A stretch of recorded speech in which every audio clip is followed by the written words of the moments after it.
A tense situation arose when farmers blocked the water from the Kiri-Banara River, preventing it from flowing down from the Mahaveli-Kadara River in Surya River. Water released from the Kiri-Banara River this morning flowed through the Valava left bank and reached the Surya River Mahaveli-Kadara River. However, farmers in the area who blocked the flow of water by closing the gates of the Mahaveli-Kadara River pointed out that they will not reopen the gates until they get the water that they need for their paddy fields.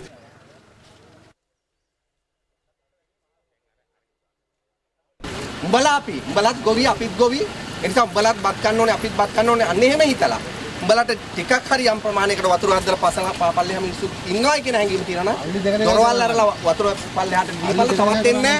Despite the intervention of the officers from the Mayurupura Mahaveli authority, the parties involved couldn't come to a settlement.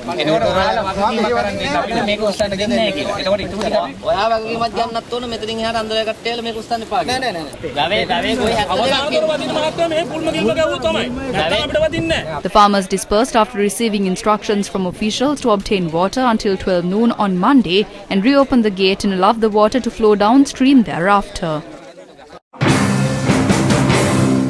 Plans are in place to limit power generation at the Samanala power plant after the 15th of August, as the water capacity of the reservoir has decreased further. The Ceylon Electricity Board said measures will be taken to generate power only during peak hours for electricity demand. The CEB has reportedly planned to release the water used for power generation to the Udavalava reservoir.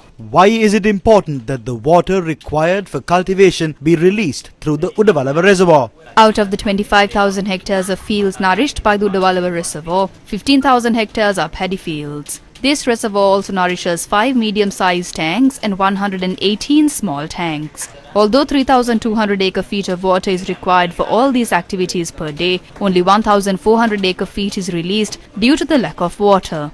While water is supplied to Chandrika Vava, Muravasihena and Angunukola Palasa under the Valava right bank, water is supplied to Sevanagala, Kiriban Vava and Surya Vava Mayurapura under the left bank. In other seasons, water is usually released for an intermediate season between Yala season and Maha season, and farmers are able to provide a good harvest during that season as well. Due to lack of rain this season and delay in releasing of water from Samanala Vava, some lands are no longer in a state that can be salvaged.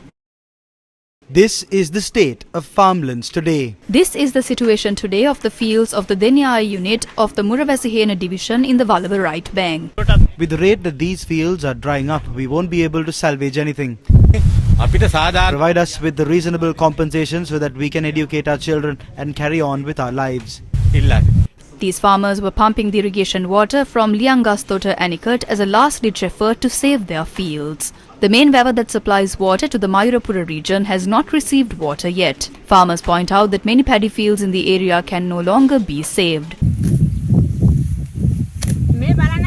Look at this. This is what we have to show after 3 months of hard work. We spent 56,000 rupees to sow these fields. The fertilizer alone cost us 31,500 rupees. We don't have a way to pay back our debts. This is why we are helpless. Why has this issue received so much attention? 7,000 kilograms of paddy is cultivated from 1 hectare in Valava and 105 million kilograms of paddy is provided for national rice production in the Yala season alone. This is a very high contribution to national paddy production. During the past few seasons, Sri Lanka experienced a reduction in paddy harvest, shortage of rice and a spike in the price of rice in the market, all because of the reckless actions of the government. The current state of the Udavalava reservoir. The Sri Lanka Mahaveli authority says that the water capacity of the Mahaveli reservoir is only enough for 3 more days. They also stated that there is only 5,000 acre-feet of water available. The amount of water released from the Samanala Vava to the Udavalava reservoir yesterday was 2,300 acre-feet. The Mahaveli authority stated the water was released from the Mayurapura and Surya Vava areas through the left canal last afternoon, and water will be released to the Angunukola Palasa through the right canal until Monday. Minister of Agriculture Mahinda Amaravira said that a parliamentary select committee must be appointed to punish those responsible for the current water crisis. A select committee should be appointed to at least find out who is responsible for this situation. We don't need to protect anyone here. If anyone has done something wrong, I believe that they deserve to be punished. I can clearly see that this situation was not understood properly. The top priority is drinking water. Then comes water for cultivation. I am working to submit this to the cabinet and provide compensation to farmers. The president has also agreed to provide compensation. Wrong decisions are the main reason for the woes of the farmers without water. Farmers in the north, central and eastern provinces are suffering as they are unable to sell their produce at a reasonable price. A group of farmers from the Yaya 2 village in the Rajangania agrarian settlement staged a protest demanding that a kilogram of their paddy be sold at 130 rupees. It costs close to 105 rupees to produce a kilogram of paddy. The ministers are silent while a paddy kilogram is allowed to be priced at 60 to 70 rupees. The government must stop these games.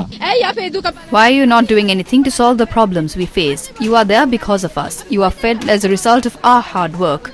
You fill your pockets while we are left helpless. Give an opportunity to the farmers who feed the nation to appoint a government that looks into our issues. It is the private sector that purchases most of the paddy from farmers. Only the Paddy Marketing Board has the ability to create an environment where traders purchase paddy from farmers at a fair price, and that can be done by controlling the price in the market. Farmers claim that the Paddy Marketing Board is not fulfilling this responsibility. What is the situation in Ampara? Harvest in many paddy fields nourished by the Senanayaka Samudra have been reaped. 93% of the paddy cultivated in these areas is Nadu, and the delay of the Paddy Marketing Board to purchase this paddy is one of the reasons for the issue to escalate. Farmers point out that the market price of paddy has reduced further as the Paddy Marketing Board has issued paddy to mill owners for a cheap price of just 80 rupees.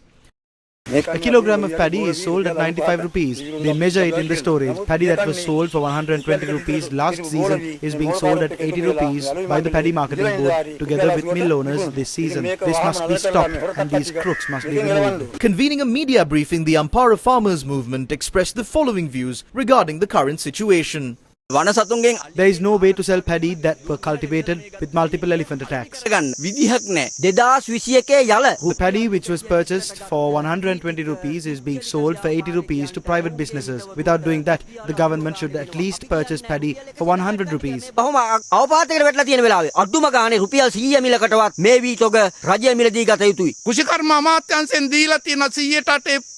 The Agriculture Ministry has loaned money to the marketing board for the interest rate of 8%. The board then claims that they cannot purchase this paddy and that only Kiri Samba and Bola paddy, Nadu, red and white rice have been cultivated the most.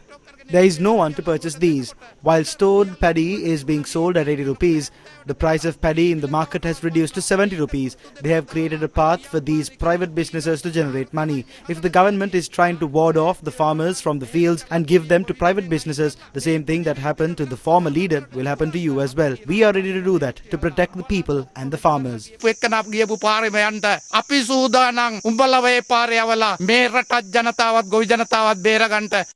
News First inquired from the chairman of the Paddy Marketing Board, Buddhika Iddamalgoda, regarding allegations made by farmers. He said that following the allegations raised by farmers, and as per the instructions of the minister, the decision made by the Paddy Marketing Board to sell paddy at 80 rupees has been temporarily halted. He added that this would lead to these paddy stocks becoming unsuitable for consumption within the next 2 months. The chairman said that the decision to sell paddy at 80 rupees was made in order to repay the loans obtained from the state banks at an interest rate of 28%.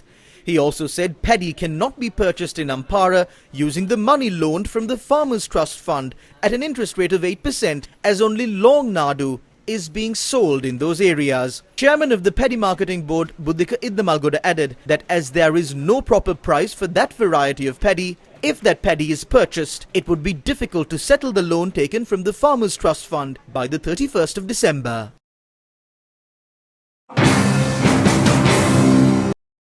Swathes of paddy fields belonging to farmers in the southern province, including Hambantota, are facing an imminent threat of destruction.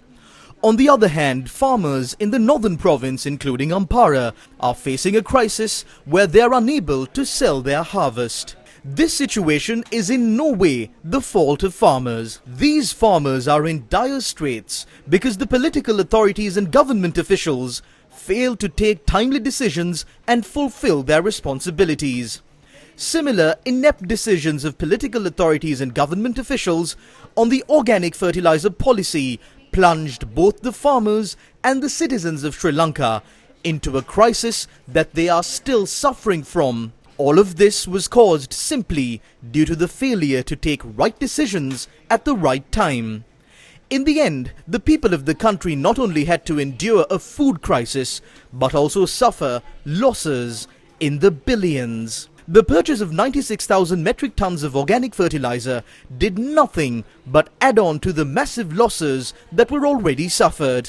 Although the civil society and media revealed details of the corruption behind this import, the politicians claimed that there was none. But as always, slowly but surely, the truth has been revealed.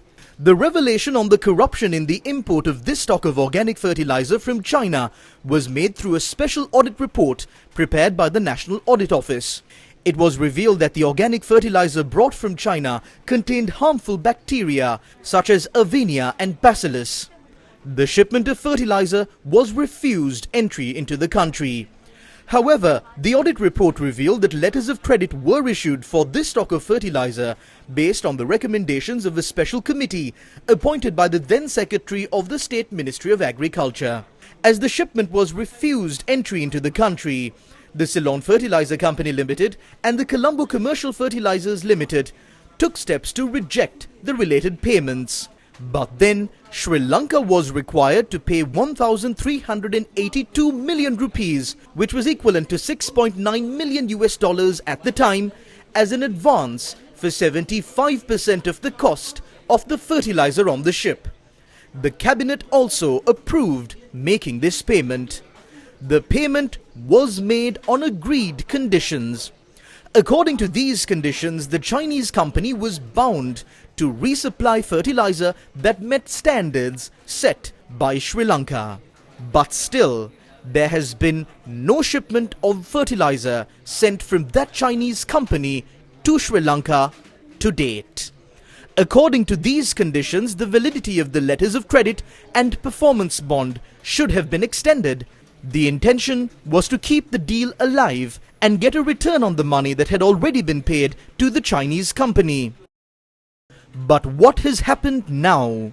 The letters of credit expired on the 12th of March 2022 and the performance bond expired on the 24th of March 2022. In the end, we have neither the money nor the fertilizer. The country has lost 1,382 million rupees because of this agreement.